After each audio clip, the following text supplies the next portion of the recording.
ನಮಸ್ಕಾರ, ನಾನ್ ಶರ್ಮಿತಾ ಶೆಟ್ಟಿ. ರಾಜ್ಯಾದ್ಯಂತ ಇನ್ನು 3 ದಿನ ಮಳೆಯ ಅಬ್ಬರ ಇರುತ್ತೆ. ಅಲ್ಲಿಗೆ ಜುಲೈ 14ರವರೆಗೆ ಮಳೆ ಮುಂದುವರಿಯಲಿದೆ ಅಂತ ಹವಾಮಾನ ಇಲಾಖೆ ಮುನ್ಸೂಚನೆಯನ್ನ ಕೊಟ್ಟಿದೆ. ಆಲ್ರೆಡಿ ಕರಾವಳಿ ಮತ್ತೆ ಮಲೆನಾಡು ಭಾಗ, ಅದರ ಜೊತೆಯಲ್ಲಿ ಮಡಿಕೇರಿ, ಕೊಡಗು ಭಾಗದಲ್ಲಿ ಧಾರಾಕಾರ ಮಳೆಯಿಂದಾಗಿ ಸಾಕಷ್ಟು ಅವ್ಯವಸ್ಥೆ ನಿರ್ಮಾಣ ಆಗಿದೆ. ಈಗ ಇನ್ನೂ 3 ದಿನ ರಾಜ್ಯದಲ್ಲಿ ಮಳೆ ಮುಂದುವರಿಯುತ್ತೆ ಅಂತ ಹವಾಮಾನ ಇಲಾಖೆ ಈಗ ಎಚ್ಚರಿಕೆಯನ್ನ ಕೊಟ್ಟಿರೋದು, ಮುನ್ಸೂಚನೆಯನ್ನ ಕೊಟ್ಟಿದೆ. ಕರಾವಳಿ ಜಿಲ್ಲೆಗಳಲ್ಲಿ 2 ದಿನ ರೆಡ್ ಅಲರ್ಟ್, ಅಂದ್ರೆ ಭಾರೀ ಪ್ರಮಾಣದಲ್ಲಿ ಮಳೆ ಸುರಿಯುತ್ತೆ ಅಂತ ಹವಾಮಾನ ಇಲಾಖೆ ಹೇಳಿದೆ. ಮುಂದಿನ 48 ಗಂಟೆಗಳಲ್ಲಿ ಭಾರೀ ಮಳೆಯಾಗುತ್ತೆ ಅಂತ ಮುನ್ಸೂಚನೆ ಸಿಕ್ಕಿದೆ. ಉಡುಪಿ, ದಕ್ಷಿಣ ಕನ್ನಡ, ಉತ್ತರ ಕನ್ನಡ ಅಂದ್ರೆ ಕರಾವಳಿ ಜಿಲ್ಲೆಗಳಲ್ಲಿ ರೆಡ್ ಅಲರ್ಟ್ 2 ದಿನ ಮುಂದುವರಿಯುತ್ತೆ. ಇನ್ನು ಮಲೆನಾಡು ಭಾಗದಲ್ಲಿ ನೋಡೋದಾದ್ರೆ ಮಲೆನಾಡು ಜಿಲ್ಲೆಗಳಿಗೆ ಆರೆಂಜ್ ಅಲರ್ಟ್. ಬೆಳಗಾವಿ, ಬೀದರ್, ಧಾರವಾಡ, ಹಾವೇರಿ, ಕಲಬುರಗಿ ಜಿಲ್ಲೆಗಳಲ್ಲಿ ಇವತ್ತು ಮತ್ತೆ ನಾಳೆ ಆರೆಂಜ್ ಅಲರ್ಟ್ ಇರುತ್ತೆ ಅಂತ ಹೇಳಿ ಹವಾಮಾನ ಇಲಾಖೆ ಈಗ ಮುನ್ಸೂಚನೆಯನ್ನ ಕೊಟ್ಟಿದೆ. ರಾಜ್ಯದಲ್ಲಿ ಇನ್ನೂ 3 ದಿನ ಮಳೆ ಮುಂದುವರಿಯುತ್ತೆ ಅಂತ, ಅಂದ್ರೆ 14ನೇ ತಾರೀಕಿನ ತನಕ ಮಳೆ ಮುಂದುವರಿಯುತ್ತೆ ಅಂತ ಹವಾಮಾನ ಇಲಾಖೆ ಮುನ್ಸೂಚನೆ ಕೊಟ್ಟಿದೆ. ಎಸ್ಪೆಷಲಿ ಕರಾವಳಿ ಜಿಲ್ಲೆಗಳಲ್ಲಿ ಅಂದ್ರೆ ದಕ್ಷಿಣ ಕನ್ನಡ, ಉಡುಪಿ ಮತ್ತೆ ಉತ್ತರ ಕನ್ನಡ ಜಿಲ್ಲೆಗಳಲ್ಲಿ 2 ದಿನಗಳ ಕಾಲ ರೆಡ್ ಅಲರ್ಟ್ ಇದೆ. ಅಂದ್ರೆ ಭಾರೀ ಪ್ರಮಾಣದಲ್ಲಿ ಮಳೆ ಸುರಿಯುತ್ತೆ ಅಂತ ಆಲ್ರೆಡಿ ಈಗ ಹವಾಮಾನ ಇಲಾಖೆ ಮುನ್ಸೂಚನೆಯನ್ನ ಕೊಟ್ಟಿದೆ. ಇನ್ನು ಮಲೆನಾಡು ಭಾಗದಲ್ಲಿ ಆರೆಂಜ್ ಅಲರ್ಟ್ ಇರುತ್ತೆ, ಅಲ್ಲೂ ಮಳೆ ಆಗುತ್ತೆ.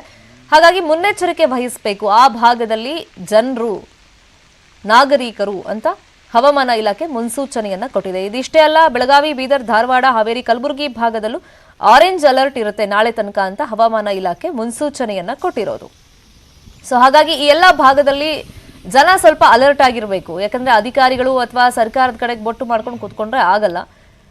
ಸೊ ಕೆಲವೊಂದನ್ನ ನೀವೇ ಮ್ಯಾನೇಜ್ ಮಾಡಬೇಕಾಗುತ್ತೆ. ತುಂಬಾ ಕಡೆ ಜನರಿಗೀಗ ಮನೇನೂ ಇಲ್ಲ ಪಾಪ ಉಳ್ಕೊಳ್ಳೋದಕ್ಕೆ, ಅಂಥವ್ರಿಗೆ ತೀರಾ ಸಮಸ್ಯೆ ಆಗ್ತಾ ಇದೆ. ಮತ್ತೆ ಈಗ ಮಳೆ ಕಂಟಿನ್ಯೂ ಆಗುತ್ತೆ ಅಂತ ಹವಾಮಾನ ಇಲಾಖೆ ಹೇಳಿರೋದ್ರಿಂದ ಈ ಕೊಡಗು, ಮಡಿಕೇರಿ ಭಾಗದಲ್ಲೆಲ್ಲ ಆತಂಕ ಇನ್ನೂ ಜಾಸ್ತಿ ಆಗ್ತಾ ಇದೆ. ಯಾಕಂದ್ರೆ ಮಲೆನಾಡು ಮತ್ತೆ ಆ ಕೊಡಗು, ಮಡಿಕೇರಿ ಭಾಗದಲ್ಲೆಲ್ಲ ಸಮಸ್ಯೆ ಏನಾಗ್ತಿದೆ ಅಂದ್ರೆ ಈ ಗುಡ್ಡ ಕುಸಿತ ಆಗ್ತಾ ಇರೋದು, ಮಣ್ಣು ಕುಸಿತಾ ಇರೋದು, ಮನೆ ಬೀಳ್ತಾ ಇರೋದು, ಇಂಥದ್ದೆಲ್ಲ ಸಾಕಷ್ಟು ಸಮಸ್ಯೆ ಆಗ್ತಾ ಇದೆ.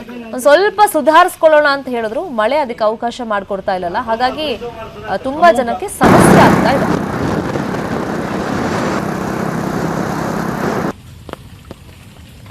ಅಣ್ಣ, ನೀವು ಹಿಂಗೆ ಹೋಗ್ಬೇಡಿ, ಒಂದು ರೌಂಡ್ ಆ ಕಡೆ ಹೋಗಿ, ಆ ಕಡೆ ಹೋಗಿ. ಮಂಗಳೂರು, ಬೆಳಗಾವಿ, ಮೈಸೂರು ಭಾಗದಲ್ಲಿ ಸದ್ಯಕ್ಕೆ ಸಿಚುವೇಶನ್ ಹೇಗಿದೆ ಎಕ್ಸ್ಪ್ಲೈನ್ ಮಾಡೋದಕ್ಕೆ 3 ಜನ ರಿಪೋರ್ಟರ್ಸ್ ಲೈವ್ ನಲ್ಲಿ ಕನೆಕ್ಟ್ ಇದ್ದಾರೆ. ಕಿಶನ್ ಶೆಟ್ಟಿ, ಚಂದ್ರಕಾಂತ್ ಸುಗಂಧಿ ಹಾಗೆಯೇ ದಿವ್ಯೇಶ್ ಲೈನ್ ನಲ್ಲಿ ಇದ್ದಾರೆ. ಮಂಗಳೂರಿಂದ ಫಸ್ಟ್ ಇನ್ಫಾರ್ಮೇಶನ್ ಪಡ್ಕೊಂಬೋಣ. ಕಿಶನ್ ಶೆಟ್ಟಿ, ಈಗ ಮುಂದಿನ 3 ದಿನ ದಕ್ಷಿಣ ಕನ್ನಡ ಭಾಗದಲ್ಲಿ ಈಗ ತುಂಬಾ ಮಳೆ ಆಗುತ್ತೆ, ರೆಡ್ ಅಲರ್ಟ್ ಅಂತ ಹೇಳ್ಬಿಟ್ಟು 2 ದಿನ ಅದರಲ್ಲಿ ಎಸ್ಪೆಷಲಿ ಹವಾಮಾನ ಇಲಾಖೆ ಮುನ್ಸೂಚನೆ ಕೊಟ್ಟಿದೆ. ಹಾಗಾಗಿ ಜಿಲ್ಲಾಡಳಿತ ಯಾವ ತರ ತಯಾರಿಗಳನ್ನ ಮಾಡ್ಕೊಂಡಿದೆ ನೆಕ್ಸ್ಟ್ 3 ದಿನಕ್ಕೆ?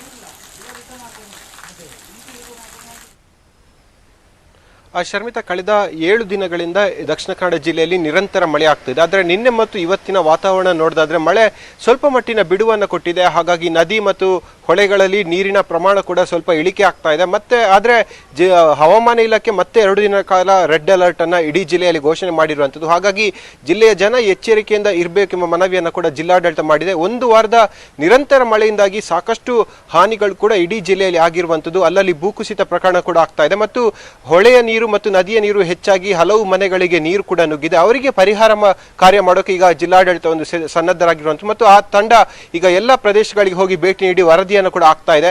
ಇನ್ನು 2 ದಿನಗಳ ಕಾಲ ಭಾರಿ ಮಳೆಯಾಗುವಂತ ಸೂಚನೆಯನ್ನ ಹವಾಮಾನ ಇಲಾಖೆ ಕೊಟ್ಟಿರೋ ಕಾರಣಕ್ಕಾಗಿ ಜನ 1 ವಾರದಿಂದ ಯಾವೆಲ್ಲ ಕಷ್ಟಗಳನ್ನ ಅನುಭವಿಸಿದಿರೋ ಅಥವಾ ಯಾವೆಲ್ಲ ಸಮಸ್ಯೆಗಳನ್ನ ಫೇಸ್ ಮಾಡ್ತಿದ್ರು ಅದೇ ಸ್ವಲ್ಪ ದಿನ ಮುಂದುವರಿಸಬೇಕೆಂಬ ಜಿಲ್ಲಾಡಳಿತ ಮನವಿಯನ್ನು ಕೂಡ ಮಾಡ್ಕೊಂಡಿರುವಂಥದ್ದು. ಆದ್ರೆ ಜಿಲ್ಲೆಯಲ್ಲಿ ಕಳೆದ 2 ದಿನಗಳಿಂದ ಯಾವುದೇ ರೀತಿಯಾಗಿ ಜೋರು ಮಳೆಯ ವಾತಾವರಣ ಇಲ್ಲ, ಬಿಟ್ಟು ಬಿಟ್ಟು ಮಳೆ ಸುರಿತಾ ಇದೆ. ಮಳೆಯ ಪ್ರಮಾಣವನ್ನ ಕಳೆದ 1 ವಾರಕ್ಕೆ ಹೋಲಿಕೆ ಮಾಡಿ ನೋಡಿದ್ರೆ ಸ್ವಲ್ಪ ಮಟ್ಟಿನ ಕಡಿಮೆ ಕೂಡ ಆಗಿದೆ. ಇದು ಮುಂದಿನ ದಿನಗಳಲ್ಲಿ ಮತ್ತಷ್ಟು ಮಳೆ ಕಡಿಮೆ ಆಗುವಂತಹ ಆಶಯ ಕೂಡ ಇಲ್ಲಿನ ಜನರದ್ದಾಗಿರುವಂಥದ್ದು. ಯಾಕಂದ್ರೆ ಮಳೆಯಿಂದಾಗಿ ಸಾಕಷ್ಟು ಅನಾಹುತಗಳು ಇಡೀ ಜಿಲ್ಲೆಯಲ್ಲಿ ಕೂಡ ಆಗಿದೆ. ಲಕ್ಷಾಂತರ ರೂಪಾಯಿಯ ಹಾನಿ ಕೂಡ ಆಗಿರುವಂಥದ್ದು. ಹಲವಾರು ಮನೆಗಳನ್ನು ಕಳ್ಕೊಂಡಿದ್ದಾರೆ ಮತ್ತು ಕೃಷಿ ತೋಟವು ಕೂಡ ಹಲವು ಭಾಗಗಳಲ್ಲಿ ಭೂಕುಸಿತದಿಂದ ಸಂಪೂರ್ಣವಾಗಿ ನಾಶ ಆಗಿರುವಂಥದ್ದು.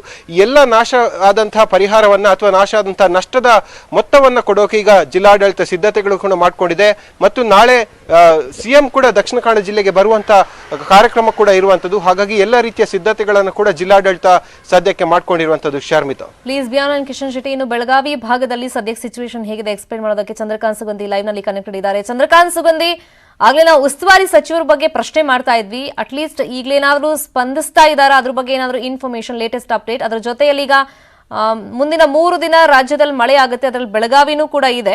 ಸೊ ಹಾಗಾಗಿ ಅಲ್ಲಿ ಆರೆಂಜ್ ಅಲರ್ಟ್ ಇರೋದ್ರಿಂದ ಜಿಲ್ಲಾಡಳಿತ ಏನ್ ಸಿದ್ಧತೆ ಮಾಡ್ಕೊಳ್ತಿದೆ?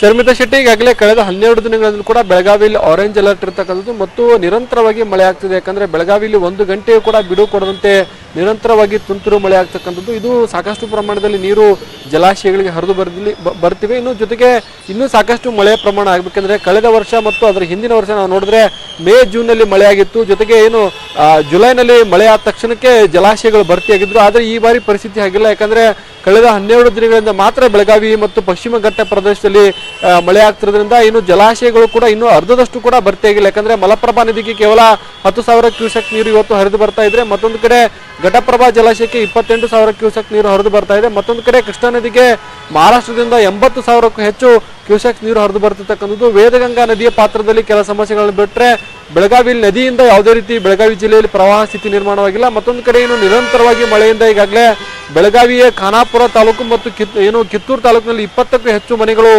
ಬಿದ್ದಿರ್ತಕ್ಕಂಥದ್ದು. ಮನೆ ಹಾನಿಗೆ ಈಗಾಗಲೇ ಸರ್ವೆ ಕೂಡ ಜಿಲ್ಲಾಡಳಿತದಿಂದ ಮಾಡಲಾಗುತ್ತೆ. ಮತ್ತೊಂದು ಕಡೆ ಇನ್ನು ನಿನ್ನೆ ಭಾನುವಾರ ಖಾನಾಪುರ ತಾಲೂಕಿನ ಗುಂಜಿ ಮತ್ತು ಮುಗೇವಾಡಿ ಅಂತಕ್ಕಂಥ 2 ಗ್ರಾಮಗಳಲ್ಲಿ ಶಾಲೆಯ ಗೋಡೆ ಕುಸಿದಿದೆ. ರಾತ್ರಿ ಕುಸಿದಿದ್ದರಿಂದ ಯಾವುದೇ ರೀತಿ ಹಾನಿ ಸಂಭವಿಸಿಲ್ಲ. ಇನ್ನು ಖಾನಾಪುರ ಮತ್ತು ಕಿತ್ತೂರು ಭಾಗದಲ್ಲಿ ಅನೇಕ ಮನೆಗಳ ಗೋಡೆ ಕುಸಿದು ಸಾಕಷ್ಟು ಪ್ರಮಾಣದಲ್ಲಿ ಹಾನಿ ಸಂಭವಿಸಿರ್ತಕ್ಕಂಥದ್ದು. ಇನ್ನು ಮಹಾರಾಷ್ಟ್ರದಿಂದ ದೂದ್ಗಂಗಾ, ವೇದಗಂಗಾ ನದಿಗೂ ಕೂಡ ಹೆಚ್ಚಿನ ಪ್ರಮಾಣದಲ್ಲಿ ನೀರು ಹರಿದು ಬರ್ತಾ ಇದೆ. ಇದರಿಂದ ಚಿಕ್ಕೋಡಿ ಮತ್ತು ನಿಪ್ಪಾಣಿ ತಾಲೂಕಿನ ಗ್ರಾಮಗಳಿಗೆ ಭೀತಿ ಉಂಟಾಗಿರ್ತಕ್ಕಂಥದ್ದು. ಮತ್ತೊಂದು ಕಡೆ ಬ್ರಿಡ್ಜ್ ಕಮ್ ಬ್ಯಾರೇಜ್ಗಳ ಮೇಲೆ ನೀರು ಬಂದಿದ್ದರಿಂದ ಬ್ರಿಡ್ಜ್ ಕಮ್ ಬ್ಯಾರೇಜ್ಗಳನ್ನು ಸಂಪೂರ್ಣವಾಗಿ ಬಂದ್ ಮಾಡಲಾಗಿದೆ. ಅದೇ ರೀತಿ ಪ್ರವಾಸಿಗರು ಕೂಡ ಅನೇಕ ಜಲಪಾತಗಳಲ್ಲಿ ಹೋಗಿ ಉಚ್ಚಾಟವನ್ನ ಮಾಡ್ತಿದ್ರು. ಈ ಬಗ್ಗೆ ನಿನ್ನೆ ಗೋಕಾಕ್ ಫಾಲ್ಸ್ ನಲ್ಲೂ ಕೂಡ ಪೊಲೀಸ್ ಬಂದೋಬಸ್ತ್ ನಿಯೋಜನೆ ಮಾಡಲಿದೆ. ಯಾಕಂದ್ರೆ ಅಪಾಯದ ಸ್ಥಳದಲ್ಲಿ ಹೋಗಿ ಜನ ಸೆಲ್ಫಿಯನ್ನ ಅಲ್ಲಿ ಕ್ಲಿಕ್ಕಿಸ್ಕೊಂತಕ್ಕಂಥದ್ದು ನಿನ್ನೆ ಸಾಕಷ್ಟು ಆಕ್ರೋಶಕ್ಕೂ ಕೂಡ ವ್ಯಕ್ತವಾಗಿತ್ತು. ಈ ಹಿನ್ನೆಲೆಯಲ್ಲಿ ಗೋಕಾಕ್ನಲ್ಲಿ ಈಗ ಭದ್ರತೆಯನ್ನು ಒದಗಿಸಲಾಗಿದೆ. ಬೆಳಗಾವಿ ಜಿಲ್ಲಾ ಉಸ್ತುವಾರಿ ಸಚಿವ ಗೋವಿಂದ ಕಾರಜೋಳ ಬರದೇ ಇದ್ರು ಕೂಡ ಜಿಲ್ಲಾ ಮಟ್ಟದ ಅಧಿಕಾರಿಗಳು ಈಗಾಗಲೇ ಒಂದು ಸಭೆಯನ್ನ ಮಾಡಿ ತಾಲೂಕು ಮಟ್ಟದ ಅಧಿಕಾರಿಗಳನ್ನು, ನೋಡಲ್ ಅಧಿಕಾರಿಗಳನ್ನು ಕೂಡ ನಿಯೋಜನೆ ಮಾಡಲಾಗಿದೆ. ಒಟ್ಟು ಪ್ರವಾಹ ಸ್ಥಿತಿ ಬೆಳಗಾವಿಯಲ್ಲಿ ಸದ್ಯ ಇಲ್ಲ, ಆದ್ರೆ ಇನ್ನೂ ಜಲಾಶಯಗಳಿಗೆ ನೀರು ಬರಬೇಕಿದೆ. ಅದರ ಜೊತೆಗೆ ಮಳೆಯಿಂದ ಅನೇಕ ಮನೆಗಳು ಮತ್ತು ಶಾಲಾ ಗೋಡೆಗಳು ಕುಸಿದು ಹಾನಿಯಾಗಿದೆ. Sharmita Shetty, please be online. Chandrakant Sugandhi, Mysuru ಭಾಗದಲ್ಲಿ ಸಿಚುವೇಶನ್ ಎಕ್ಸ್ಪ್ಲೇನ್ ಮಾಡೋಕೆ ದಿವೇಶ್ ಲೈವ್ ನಲ್ಲಿ ಕನೆಕ್ಟೆಡ್ ಇದ್ದಾರೆ. ದಿವೇಶ್, ಹೇಳಿ ಕೇಳಿ ಮೈಸೂರು ಅಂತಂದ್ರೆ ಪ್ರವಾಸಿ ತಾಣಗಳು ಹೆಚ್ಚಾಗಿರುವಂತ ಜಾಗ. ತುಂಬಾ ಜನಕ್ಕೆ ಈ ಮಳೆ ಆಗುವಂತ ಸಂದರ್ಭದಲ್ಲಿ ಆ ಪ್ರವಾಸಿ ತಾಣಗಳಿಗೆ ಹೋಗ್ಬೇಕು, ಎಸ್ಪೆಷಲಿ ಈ ಡ್ಯಾಮ್ ಅಂತ ಪ್ರದೇಶಕ್ಕೆ ಹೋಗ್ಬೇಕು ಅಂತ ಇರುತ್ತೆ. ಈ KRS ಆಲ್ಮೋಸ್ಟ್ ಫಿಲಪ್ ಆಗ್ತಾ ಇದೆ. ಬಹುಶಃ ಇವತ್ತು ಸಂಜೆ ಅಥವಾ ನಾಳೆ ವೇಳೆಗೆ ಫಿಲಪ್ ಆಗಬಹುದು ಅಂತ ನಿರೀಕ್ಷೆಗಳಿದೆ. ಇನ್ನು 3 ದಿನ ಮಳೆ ಅಂತಂದ್ರೆ ಬೇಗ ಫಿಲಪ್ ಆಗ್ಬಿಡುತ್ತೆ. ಹಾಗಾಗಿ ಮೈಸೂರು ಭಾಗದಲ್ಲಿ ಸದ್ಯಕ್ಕೆ ಸಿಚುವೇಶನ್ ಹೆಂಗಿದೆ? ಹೌದು ಶರ್ಮಿತಾ ಶೆಟ್ಟಿ, ಏನಂದ್ರೆ ಮೈಸೂರು ಭಾಗದಲ್ಲಿ ಅತಿ ಹೆಚ್ಚು ಮಳೆ ಆಗ್ತಿರೋದು ಅಂದ್ರೆ KRS ನ ಜಲಾನಯ ಪ್ರದೇಶ ಆಗಿರ್ಬೋದು ಅಥವಾ ಕಬಿನಿ ಜಲಾಶಯ ಪ್ರದೇಶಗಳೇನಿದೆ ಈ ಭಾಗದಲ್ಲಿ ಅತಿ ಹೆಚ್ಚು ಮಳೆ ಆಗ್ತಿರೋದು. ಹೀಗಾಗಿ ಈ KRS ಅಣೆಕಟ್ಟು ತುಂಬಲು ಇನ್ನೇನು ಕೇವಲ 1-2 ಅಡಿಗಳ ಬಾಕಿ ಅಷ್ಟೇ ಉಳ್ಕೊಂಡಿರೋದು. ಮತ್ತೊಂದು ಕಬಿನಿ ನದಿ ಏನಿದೆ, ಕಬಿನಿ ನದಿಯ ಒಂದು ಜಲಾನಯನ ಪ್ರದೇಶಗಳಲ್ಲಿ ಈಗಾಗಲೇ ಕೇರಳದ ವೈನಾಡು ಭಾಗಗಳಲ್ಲಿ ಅತ್ಯಂತ ಪ್ರಮಾಣದಲ್ಲಿ ಮಳೆ ಆಗ್ತಿರೋದ್ರಿಂದ ಇನ್ನು ಅದು ಕೂಡ ಕಬಿನಿ ಜಲಾಶಯ ತುಂಬಲಿಕ್ಕೆ ಕೂಡ ಸುಮಾರು 2 ಅಡಿ ಬಾಕಿ ಇರುವಂತದ್ದು. ಈಗಾಗಲೇ ಕಬಿನಿ ನದಿಗೆ ಸುಮಾರು 30,000 ಅಧಿಕ ಒಂದು ಕ್ಯೂಸೆಕ್ಸ್ ನ ಒಳಹರಿವು ಇರೋದ್ರಿಂದ ಈಗಾಗಲೇ 23,000 ಕ್ಯೂಸೆಕ್ಸ್ ಅನ್ನು ಈಗಾಗಲೇ ನದಿಯಿಂದ ಹೊರಗಡೆ ಬಿಟ್ಟಿರುವಂತದ್ದು. ಹಾಗಾಗಿ ಒಂದು ಮೈಸೂರಿನ ಭಾಗದಲ್ಲಿರುವಂತಹ ಅಣೆಕಟ್ಟೆಗಳೇನಿರ್ಬೋದು, ನಗು ಜಲಾಶಯ ಇರ್ಬೋದು, ತಾರಕ ಜಲಾಶಯ ಆಗಿರ್ಬೋದು, ಎಲ್ಲಾ ಜಲಾಶಯಗಳನ್ನು ಕೂಡ ಈಗ ನೀರನ್ನ ಹೊರಬಿಡಲಾಗ್ತಿರುವಂತದ್ದು. ಹಾಗಾಗಿ ಮತ್ತು ಏನು ಕಬಿನಿ ಮತ್ತು ಏನು ಕಾವೇರಿ ನದಿಗಳ ಒಂದು ಪಾತ್ರಗಳೇನಿದೆ ಈ ಪಾತ್ರಗಳಲ್ಲಿ ಈಗ ಒಂದ್ ಕಡೆ ಪ್ರವಾಹದ ಪರಿಸ್ಥಿತಿ ಉಂಟಾಗಿರುತ್ತೆ. ಕಳೆದ 12 ದಿನಗಳಿಂದ ಮೈಸೂರಿನಲ್ಲಿ ನಿರಂತರ ಮಳೆ ಆಗ್ತಾ ಇದೆ, ಎಡಬಿಡದೆ ಮಳೆ ಆಗ್ತಿರೋದ್ರಿಂದ ಒಂದ್ ಕಡೆ ಜನಜೀವನ ಕೂಡ ಅಸ್ತವ್ಯಸ್ತ ಆಗಿರುವಂತದ್ದು. ಜೊತೆಗೆ ಜಲಾಶಯಗಳು, ಸೊ ಇನ್ನು ಮೈಸೂರು ಭಾಗದಲ್ಲಿರುವಂತಹ ಬಹುತೇಕ ಜಲಾಶಯಗಳು ತುಂಬಿ ಹರಿತಾ ಇರುವಂತದ್ದು. ಹೀಗಾಗಿ ಮೈಸೂರಿನ ಬಹುತೇಕ ಜಾಗಗಳಲ್ಲಿ ಇನ್ನು ಮಳೆಯಿಂದ ಸಾಕಷ್ಟು ಜನಜೀವನ ಅಸ್ತವ್ಯಸ್ತಗೊಂಡಿದ್ರು ಸಹ ಮೈಸೂರಿನ ಭಾಗದಲ್ಲಿ ಬಹುತೇಕ ಅಣೆಕಟ್ಟುಗಳು ತುಂಬಿರುವಂತದ್ದು. ಜೊತೆಗೆ